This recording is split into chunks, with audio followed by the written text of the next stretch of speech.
Broadcasting live from WOUB TV in Athens, this is Newswatch. Technology changes rapidly, but sometimes it can be hard for people to keep up. Good evening, I'm Lily Bradley. Thanks for joining us. Back in 2015, the city of Athens added a smartphone app to its parking system. While the technology is helpful, Mayor Steve Patterson says other options are needed for those who aren't as tech savvy. WOUB's Rachel Cherry has the details.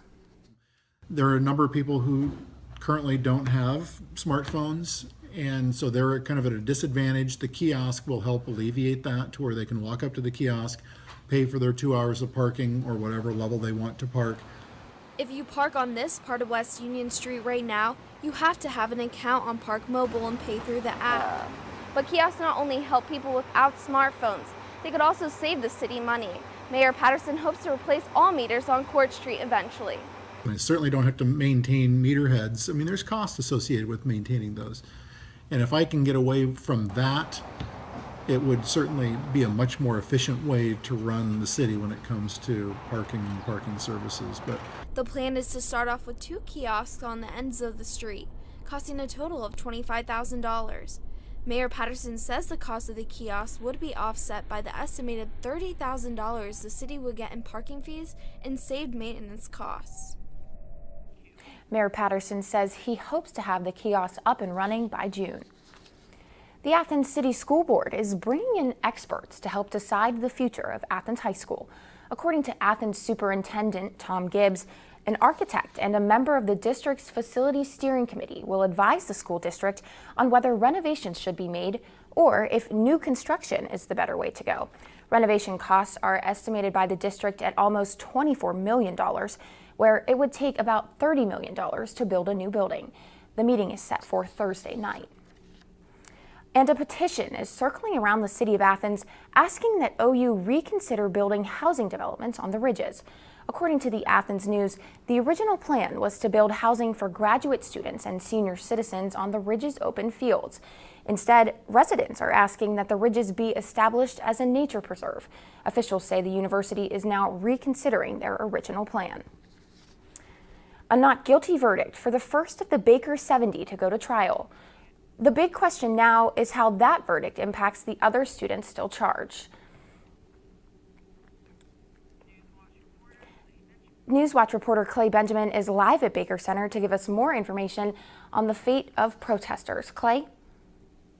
Lily, Michael Mayberry was arrested for criminal trespassing during a sit-in protest of President Trump's immigration ban on the 4th floor of Baker Center last month.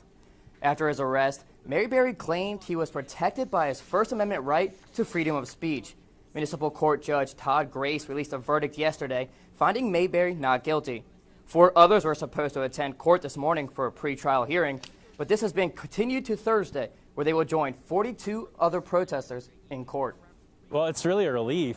I mean, primarily I feel relieved and I feel really ecstatic and glad to be got off the hook, but I don't think it's the end of this battle. You know, I won't be really relieved until everybody gets off and until we can get back to the issues at hand, the issues that we were protesting in the first place. So.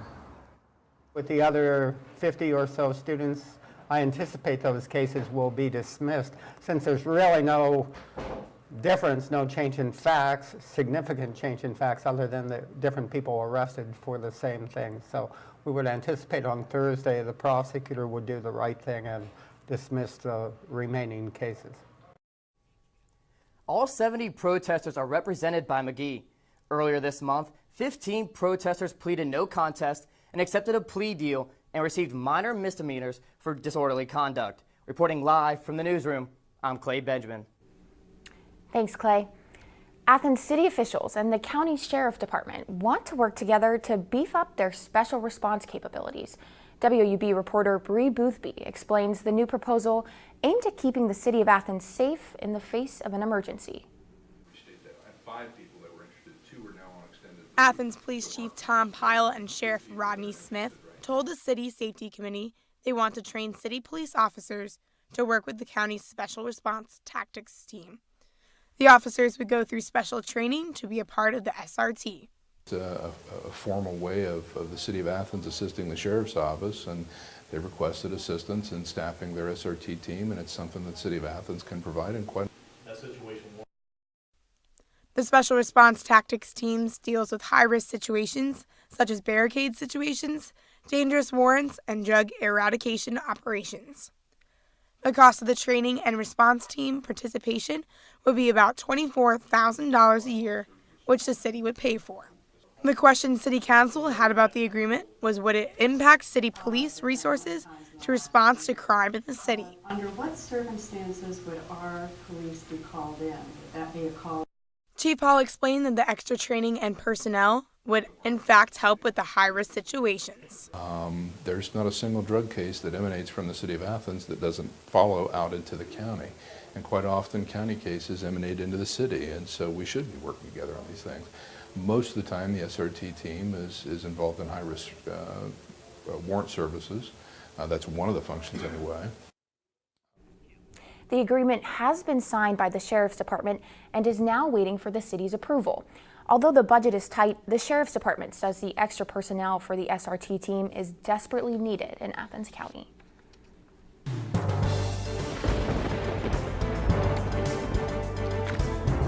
Good evening and welcome to the Newswatch Weather Center. I'm Adriana Davies. Today in Athens, we did see cloudier skies, which made our high temperature a little bit lower than we did see this past weekend. Those cloudy skies will stick around into the weekend as well, cooling off the Athens area and everyone surrounding us.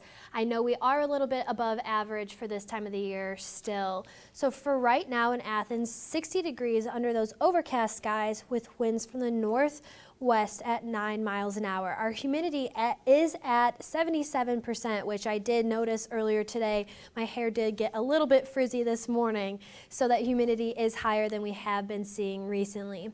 Right now around the region, 66 down in Ironton as our high, 58 in Cambridge and New Lexington, and 61 over in Marietta and New Martinsville.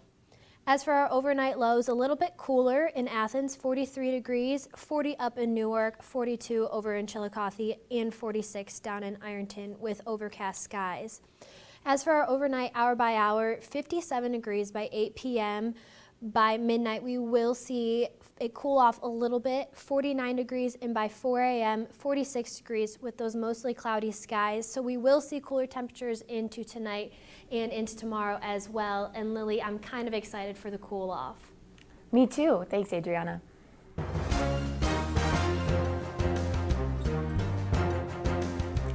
The American Civil Liberties Union is asking Washington County to stop charging drug users treated by emergency responders using an overdose antidote. Police began citing people with a misdemeanor charge of inducing panic back in February. The ACLU says this practice is dangerous because it discourages people from calling for help when an overdose occurs. The city says this helps authorities track overdose victims and offer them help. According to the ACLU, 12 people have been charged so far.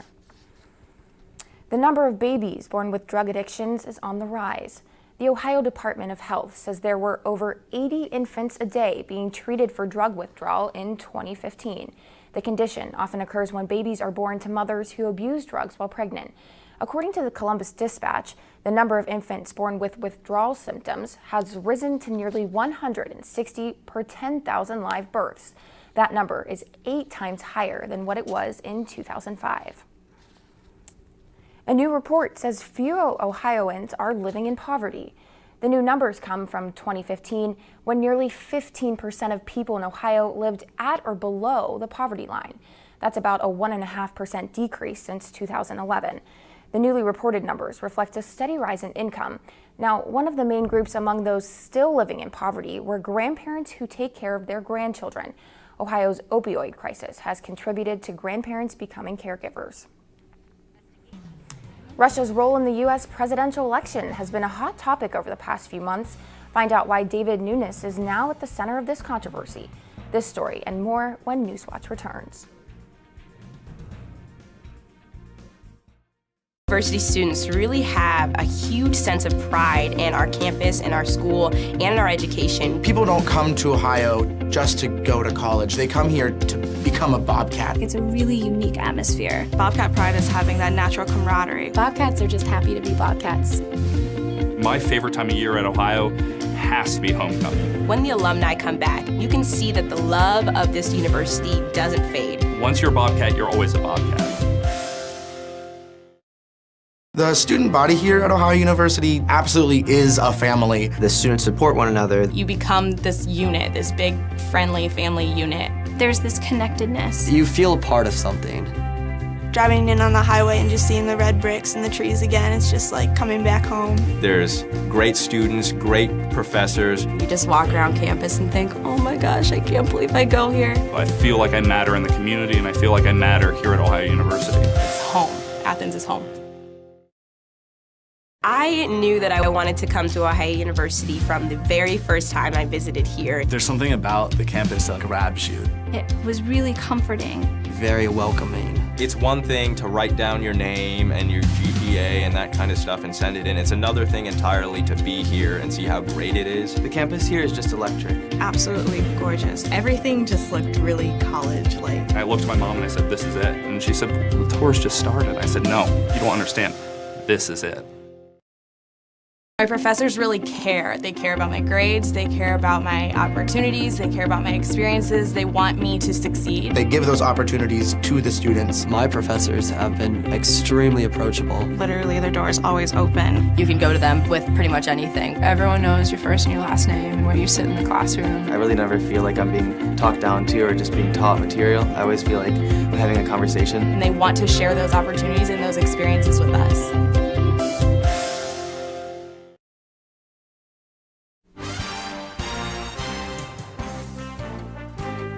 The latest twist in the Russia intrigue looming over the White House is taking yet another turn. At the center of this controversy right now sits the Republican House Intelligence Committee Chair, Devin Nunes. This comes as the Trump administration is trying to move forward. Kristen Holmes has more. Can this investigation continue as you as chairman? Why would it not? House Intelligence Chairman Devin Nunes remaining defiant amidst a growing call from Democrats to recuse himself from his committee's investigation into alleged Trump campaign ties with Russia. After a new revelation that Nunes visited White House grounds just one day before presenting President Trump with evidence that U.S. intelligence picked up communications from people in the transition team. Perhaps even the president himself, going to the president before even alerting members of his own committee. Top Democrats say Nunes needs to step aside. The chairman ought to recuse himself. He has proven, in my opinion, that he can't run a fair investigation. Nunes brushing away these concerns. Yeah, that sounds like their problem. I don't have, my colleagues are perfectly fine. In a series of tweets earlier this month, President Trump accusing former President Barack Obama of wiretapping Trump Tower. The White House has urged Congress to investigate those claims. House Speaker Paul Ryan says he has complete confidence in Nunes. Should Devin Nunes recuse himself from the Russia investigation? And two, do you know the source of his information? No one knows. But some Republicans on the Senate side are puzzled. Following the House investigation is like following a mystery novel. Something's got to change, otherwise the whole effort in the House of Representatives will lose credibility. Intel committee hearings scheduled for this week have been canceled, as well as a public hearing that was set for today. In Washington, I'm Kristen Holmes. No word yet on when those Intel committee hearings will be rescheduled. On Wall Street today, the Dow jumped 150 points on signs of rising consumer confidence. Here's a look at stocks of local interest.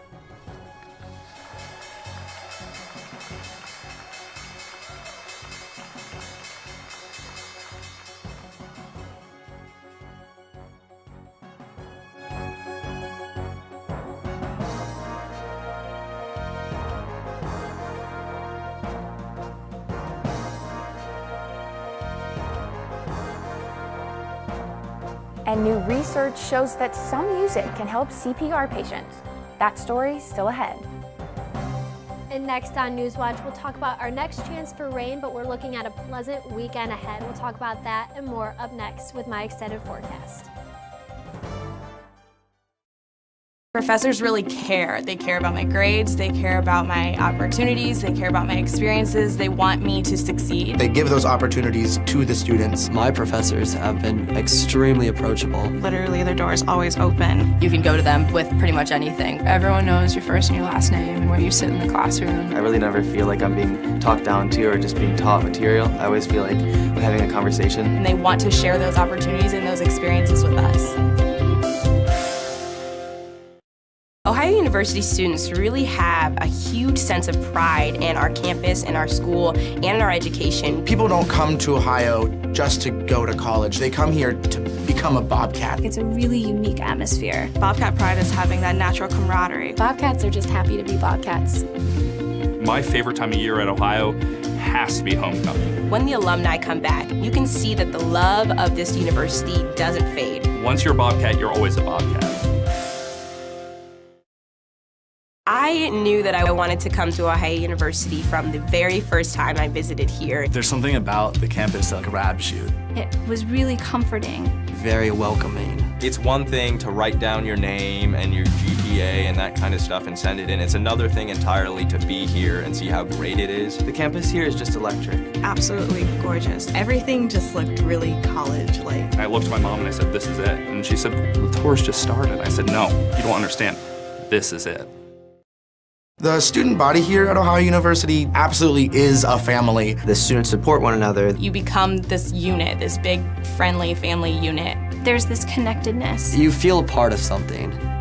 Driving in on the highway and just seeing the red bricks and the trees again, it's just like coming back home. There's great students, great professors. You just walk around campus and think, oh my gosh, I can't believe I go here. I feel like I matter in the community, and I feel like I matter here at Ohio University. It's home. Athens is home.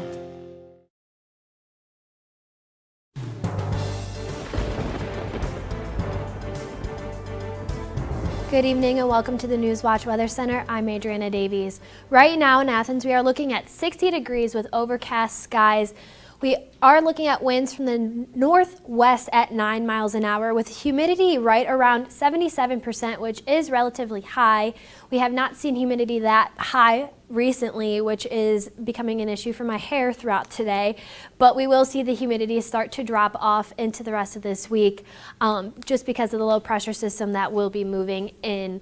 Right now in Athens, like I said, 60 degrees, 66 down in Ironton, 58 up in Cambridge and over in New Lexington as well, 60 up in Newark and over in Columbus. As for our almanac today, we are above average yet again. 53 degrees is the normal for this time of the year, and we were at 63 today. As for our low, I am very happy that we were not at 31 and we were at 53 for our low today, which is pretty exciting. So at least we are a little bit above average yet again. As for our overnight hour by hour today, by 8 p.m. we will see 57 degrees, which is warm for 8 p.m. By midnight we will see 49 degrees, and by 4 a.m. 46 degrees with mostly cloudy skies throughout the area. Tonight in Athens, 43 as our low. That is cooler than we have been experiencing, but like we said before, that is a lot better than the 31 degrees that we should be seeing for this time of the year. Mostly cloudy skies for Athens. As for the region, 46 down in Ironton, 40 up in Newark, and 41 over in Columbus, with those overcast skies for the area as well. We will see a slight chance for precipitation tonight as that cold front moves through the area and into tomorrow. The chance for rain may increase. Our weather tends to break up easily around the area here, so don't count the rain out. 44 as our low for the bus stop, and to start your morning, mostly cloudy skies. You're definitely going to need to grab a light jacket when you're out on your morning commute or waiting for the bus. As for our hour by hour, 44 by 8 a.m., by noon 54, and by 4 p.m. we will see 62 degrees, which is a little bit warmer. As for tomorrow, 64 as our high, mostly sunny skies. It is a pleasant day, so it is a little bit warmer, but not too warm. Highs around the region, 65 down in Ironton, 65 over in Jackson, and 61 in Columbus and Newark. As for our extended forecast, like I said, 64 tomorrow, but we will see a slight chance for rain into Thursday and Friday. But as for Mom's Weekend, if anyone has a mom coming to visit, it will be beautiful. We will see some sunnier skies, but into next week, we will see the temperatures start to warm up again, but the next chance for rain will be coming with that as well. Overall, beautiful spring, summer-like weather that we will be seeing. And now over to Lily for our Health Minute. Thanks, Adriana. Members of the Bayhive have said it for years that Beyoncé's music has the power to heal. Well, it turns out that some of her tunes, along with a few other toe tappers, might actually be able to save lives. Mary Maloney has more in today's Health Minute.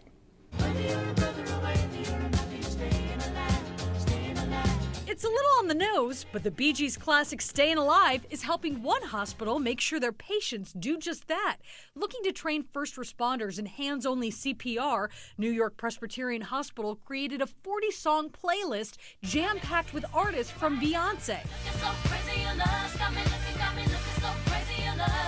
to Bare Naked Ladies.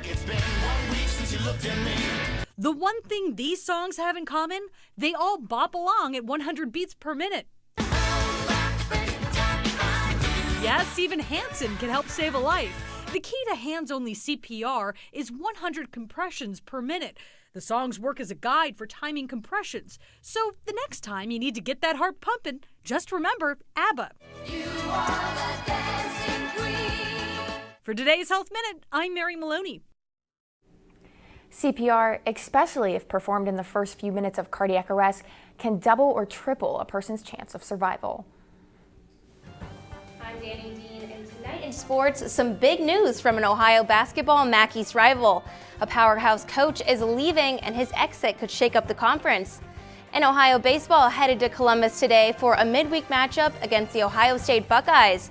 The Bobcats looking to bounce back after a 4-game losing streak. And stay tuned to WOUB After Newswatch.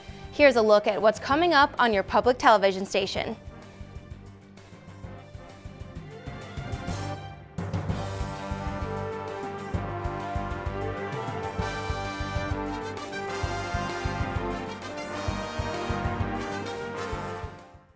Body here at Ohio University absolutely is a family. The students support one another. You become this unit, this big, friendly family unit. There's this connectedness. You feel a part of something.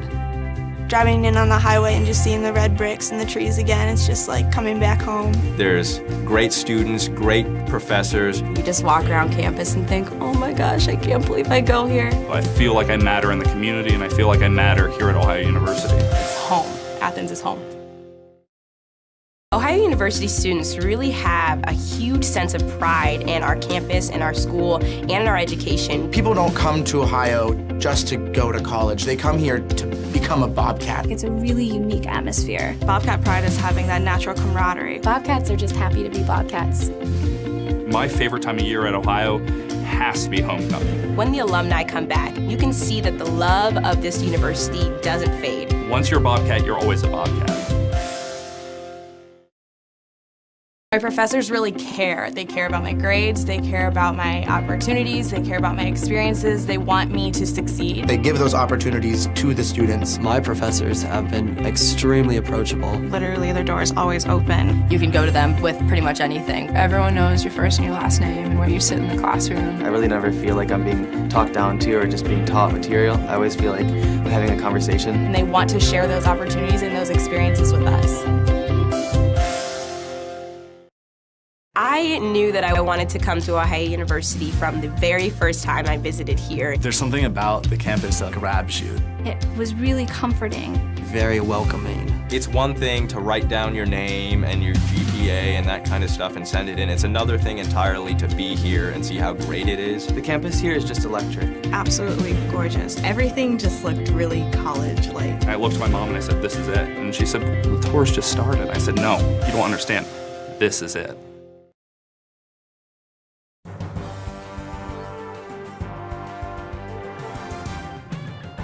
Welcome back, everyone. I'm Danny Dean. Ohio baseball in Columbus tonight to take on the Ohio State Buckeyes. And starting on the mound for the Bobcats is redshirt junior Corey Blessing. He's currently riding a 1.93 ERA in 7 appearances. And throwing the first pitch for the Buckeyes is right-handed Austin Woodby. First pitch was at 6:35, and for all the game updates, follow Bobcats Showcase on Twitter. Let's toss it over to some high school softball. Last night, the Athens Lady Bulldogs hosted Logan, and Logan came in as the stronger team, but with the home field advantage and that historic school rivalry, Athens had a little going for them, but it wasn't enough. Newswatch reporter Blake Baker was there to catch the game. Logan's Lady Chiefs made quick work of the Athens Lady Bulldogs last night by defeating them 11-1 in just 5 innings. After pulling starting pitcher Kat Cretell just 6 batters in, Athens surrendered 3 runs in the first. And a 3-run homer from Logan's Ashley Wilkeson in the 3rd inning really broke it open. Athens played at its only run of the game an inning later when Katie Kish beat out an error in the infield. That was outshined by another Logan home run in the game's final inning. Athens sophomore Kaylee Stewart pitched 4 innings and gave up all 11 runs. She says to get on the right track, it's going to take a change in mentality. We just need to come out on the field with more intensity and want the ball hit to us so we can make the play. Stewart is one of 7 underclassmen in the Lady Bulldogs starting lineup, including 3 freshmen. Head coach Roger Bissell says a little more chemistry will also go a long way. They know what intensity is about. It's just trying to figure it out and really coming together as a team. That's going to be the important thing, is to bringing them all together. For Athens, the loss is the 3rd straight to start the season. The Lady Bulldogs haven't finished with a winning record since 2012, the last time they won the TVC Ohio. They have 22 more chances this season to reach those heights again. Thanks a lot, Blake. After last night, the Athens is 0-3. The Lady Bulldogs have a chance to get their first win on Thursday against Marietta. Some big news coming out of the MAC. Akron basketball coach Keith Dambort said sayonara to the conference and heads to Duquesne next season. Dambort coached the Zips since 2004. Since then, he's built a record of 305 and 139, including 3 trips to the NCAA tournament and 3 MAC championships. He signed a 7-year deal with the Dukes with about $1 million in his pocket each season. Another big move announced today, the Oakland Raiders are officially heading to Sin City. Every single team owner except for the Miami Dolphins voted yes for the move. Raider fans have a little more time to watch their team with Oakland still on the jerseys. They'll play in the Oakland Coliseum for 2 years while the Las Vegas Stadium is being built. Look out for the Las Vegas Raiders in 2020. The Cleveland Cavaliers find themselves in a spot they're not used to, number 2. After last night's 103-74 loss to the San Antonio Spurs, the Cavs dropped to 2nd place in the Eastern Conference. LeBron James and J.R. Smith combined for only 20 points. The Boston Celtics took the number 1 spot over them, and with a few more wins, the 47-26 Cavs can claim back the top title in the East. I'm Danny Dean. That's it for sports. Back to you, Lily. A team of scientists transformed spinach leaves into beating heart tissue. Researchers at Worcester Polytechnic Institute in Massachusetts say they came up with the idea over lunch. First, they used detergent to strip the spinach leaves of their cells, making them translucent. Then they seeded the spinach veins with human heart tissue. After several days, the muscle cells began to beat. You can see that cell move as the red liquid, which is dye, not blood, courses through the spinach veins. Scientists hope their research could someday help treat heart attack patients. Good evening and welcome back to the Newswatch Weather Center. I'm Adriana Davies, and tonight our low in Athens is 43 degrees, but we won't be reaching that low until much earlier in the morning tomorrow morning. Cooler temperatures, like I said, than we're used to under mostly cloudy skies. As for tomorrow in Athens, our high is 64 degrees, mostly sunny, and that is a pleasant temperature for this time of the year. As for our extended forecast, we will see some beautiful temperatures wrap up our week with a chance of rain on Friday, but as for our weekend in Athens, it will be a beautiful one. We have a nice cooler weekend for Mom's Weekend here for our OU students, and now over to Lily. Thanks, Adriana. Well, that does it for our broadcast this evening. Thanks for watching. I'm Lily Bradley. Stay tuned for the PBS NewsHour coming up next. And remember, you can find the latest news anytime at WOUB.org. Have a great night.